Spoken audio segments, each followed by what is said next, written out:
There is something different about Kim Wexler. Even though she feels like the most real person in the Breaking Bad universe, you just don't understand how she thinks. I think the real question is, who is Kim? Because we do know Jimmy, and we kind of know what drives him. What's driving this one? These are the questions we keep asking ourselves throughout Better Call Saul. But what's strange is that when the series ends, we're not really closer to an actual answer, until you realize that's exactly what the writers wanted. By this heartbreaking scene, so many different layers of Kim Wexler's story converge into this outburst of emotions. Layers that one by one might not seem that significant, like the way she talks. Where other people have don't, I had do not a lot of times. I was like... Or her very specific body language. Okay, then I'm going with you. However, when you take a step back and fit all of these layers together, something suddenly becomes clear. And to contextualize this, I have identified 3 stages of her story that reveal this character's brilliant writing in ways you probably never even thought about. Starting the first time we see her on screen.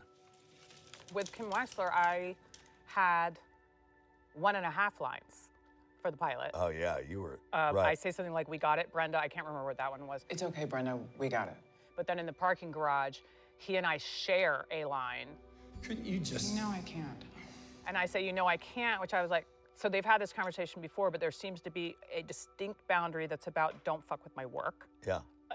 Or don't my bring business. this into my work. Yeah. No, and so I was like, huh. From the get-go, just like the actor behind the character, Rhea Seehorn, explains, you realize there is some sort of history between these two odd characters. And at the beginning, that's pretty much all you get from Kim. A mysterious, almost stoic figure who doesn't say much and occasionally helps Jimmy out. It's not a crime to let it out. There's nothing to let out. Chuck's a sick man.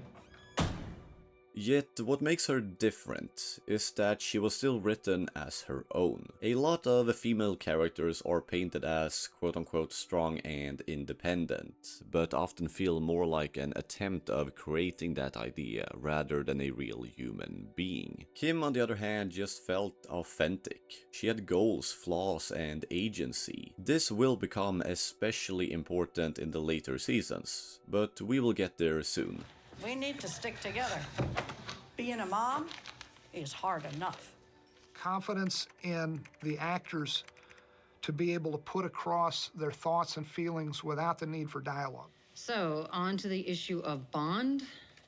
What people often overlook is how much of Kim's performance is communicated through body language, facial expressions, and especially her eyes. I was often in scenes and I was like, doesn't say exit, but I'm not talking. Who is this person? And I was like, well, not speaking can be a position of weakness, but it can also be a great position of power to just let people hang themselves in a room. And it's one of those details that elevates her so much. A quick smirk, a strange flinch, or a cold stare makes her extremely unpredictable, because the words that often comes after don't match the feeling her body language gives off. Kim, what? The scene where Kim goes in to check about the estate, about Chuck's estate early on in the season, and then ends up just ripping into Hamlin. Oh, what's this too, huh, Howard? What's in this? One last screw you, little brother, from beyond the grave? There was a number of those moments this season that were very surprising, but earned, I thought. Just stay away. And this idea of unpredictability combined with acceptance is very much the core of Kim, which brings us to the next point in this video.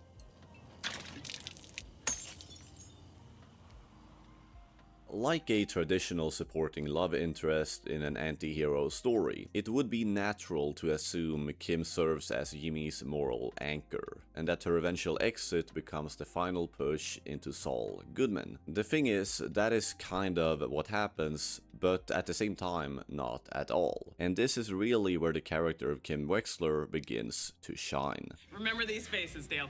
They are going to be on the cover of Fortune magazine, January issue. No, Dale's a good guy. He's not going to do anything.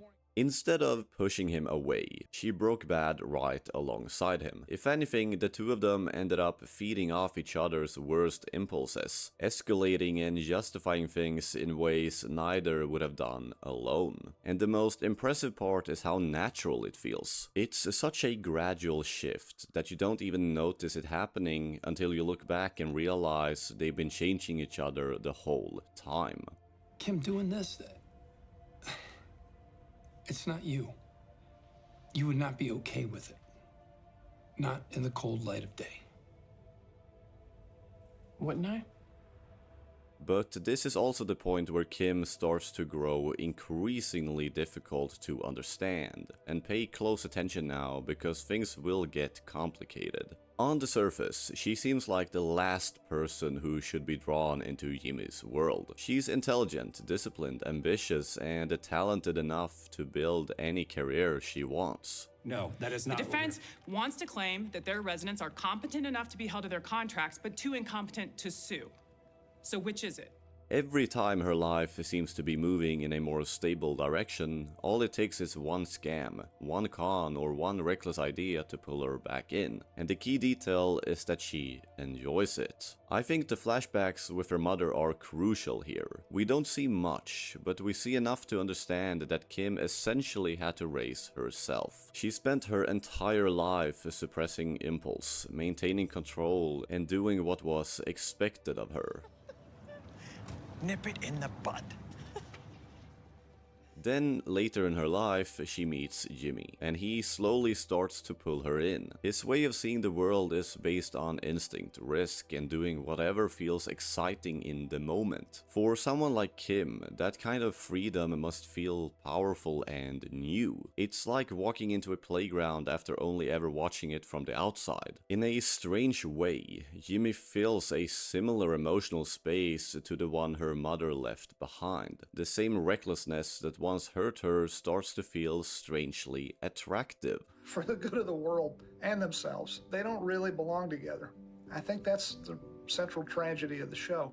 This is also why I think her move toward pro bono work is so important. On one level, she genuinely finds meaning in helping people. She clearly gets more fulfillment from that work than she ever did from corporate law. But on another level, it gives her something else: reassurance.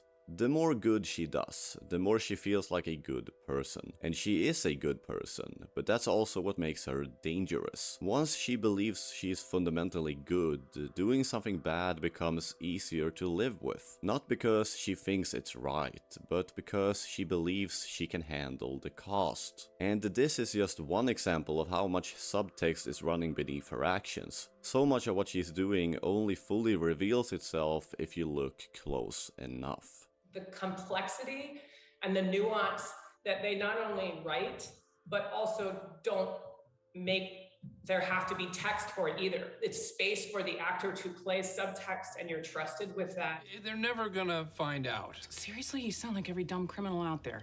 If you keep this up, they will find out. This is ultimately what makes Kim such a compelling character. Her kindness doesn't erase her darker impulses, it enables them. The show understands something uncomfortable about human nature. People rarely see themselves as villains. More often than not, they use their virtues to excuse their flaws, even if they don't really understand it. I don't think Kim winds up accidentally anywhere in her life. It's not accidental. They don't do anything accidental. Yeah. Laugh if you want. But no person in their right mind would behave the way Jimmy has. We are talking about someone who's not in control of himself. By the time Howard becomes the target of their schemes, it feels like something deeper is driving Kim. Jimmy enjoys the game, but Kim brings a level of intensity that often surpasses him. Howard gradually becomes an outlet for years of frustration, resentment, and anger that have nothing to do with him personally. He is no longer just Howard Hamlin. He is a symbol of everything she has spent her life fighting against. Hey, relax. You got away with it.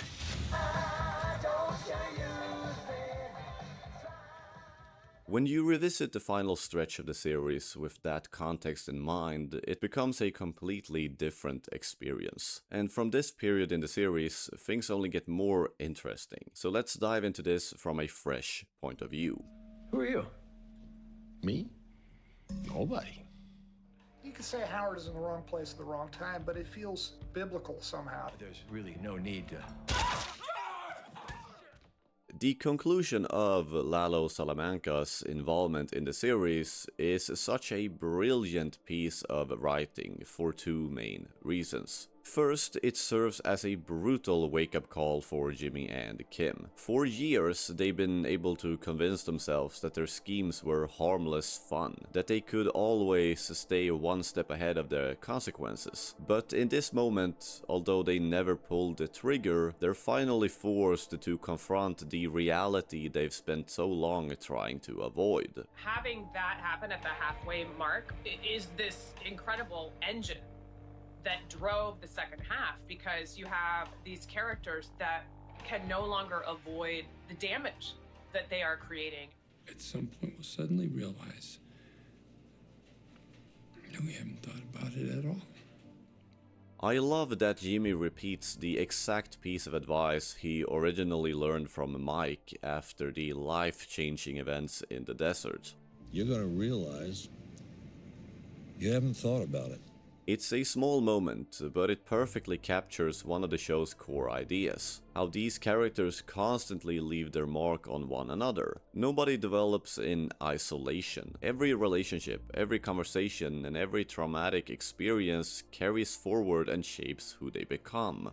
The second reason is that it naturally brings out Kim's good side, leading to one of the most powerful scenes in the entire series. Kim, I think they break up because you can't live with what you did and what you saw, and it's hard as hell to go on after a tragedy like that. No, Kim, you're wrong. This is about Howard. That breakup was Kim realizing that she cannot stomach who she's become. I think it is the most heartbreaking moment of his life when he realizes that Kim is truly leaving.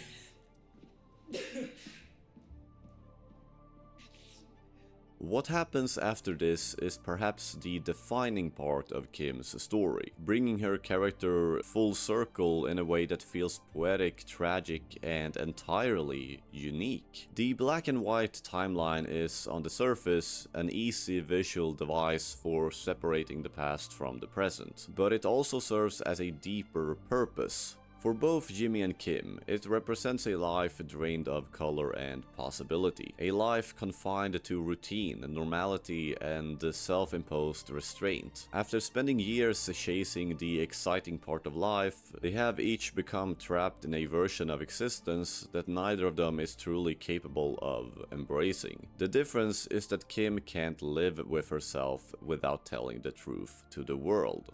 Finally, she comes clean in terms of this character assassination of Howard Hamlin. Then she has this breakdown scene, which is my favorite scene in episode 12. I felt like I truly understood what Kim would be grieving in that moment. And it is not just what happened that day. It's the loss of this relationship, the loss of herself, the loss of the man she knew Jimmy could be, fear for him, fear for herself. She might go to jail. She doesn't know at that point. It's a true tragedy. And the questions that they had throughout the whole show of like, who are we innately versus who are we because of the people we come into contact with, and the summary of your experience, like all of those things, they felt tragic to me. These 30 seconds of Rhea Seehorn explaining this scene just nails the complexity of it. Vince Gilligan had, by this stage, crafted such a rich character that this moment of raw emotion could be explained in 10 different ways. Set against Kim Wexler's usually cold and restrained demeanor, the scene becomes unforgettable. It's an incredible moment to see Kim Wexler, who has really been a pillar of strength through the whole show, and to see her truly break down is, it's quite a moment. As much as this moment speaks to the quality of the writing, it also feels like the culmination of everything Rhea Seehorn brought to the character. She plays it to absolute perfection, conveying so much through the smallest expressions and gestures. And when you hear her discuss the role in interviews, you gain an even greater appreciation for the amount of care and effort that went into making Kim Wexler feel as real and complex as she does. I felt everything. I felt everything of following this woman and this relationship for 7 years. Ma'am. No cuffs, please. The final scene between them is so poetic, because it mirrors one of their very first moments together, sharing a cigarette in silence. For most viewers, their situation at the end is obviously worse. Saul is in prison, and Kim is left carrying the weight of her past. Yet from some twisted perspective, the scene still feels hopeful. 86 years. I want them to live happily ever after, but it's just not meant to be, and the closest version we could get to that in the final episode, the most truthful version of that, was we see they still love each other on some level. I think for me personally, this version is more satisfying, even if it makes me sad sometimes. Jimmy is now locked in, but in his own mind he is finally free. Whether that's good or bad is hard to say. Kim, on the other hand, has a future again. Arguably a brighter one because of the way Jimmy chose to handle his sentence. In the end, he wanted to tell the truth to Kim. The rest of the world he didn't really care about. The moment is, from one perspective, one last laugh, one final scheme of smuggling in the cigarette that becomes a fitting symbolic conclusion to their flawed, tragic relationship. It also leaves us with an open ending for one of the most complex and well-written characters on television. Kim Wexler doesn't have an easy definition. You can list all of her traits, trace her actions, map her contradictions, but what lingers is something simpler. She feels extremely real. And in fiction, where characters are often built to symbolize rather than just breathe, that's about the highest compliment there is. If you want to delve into more in the Breaking Bad universe, you should give this video a try. Thank you so much for watching, and bye bye.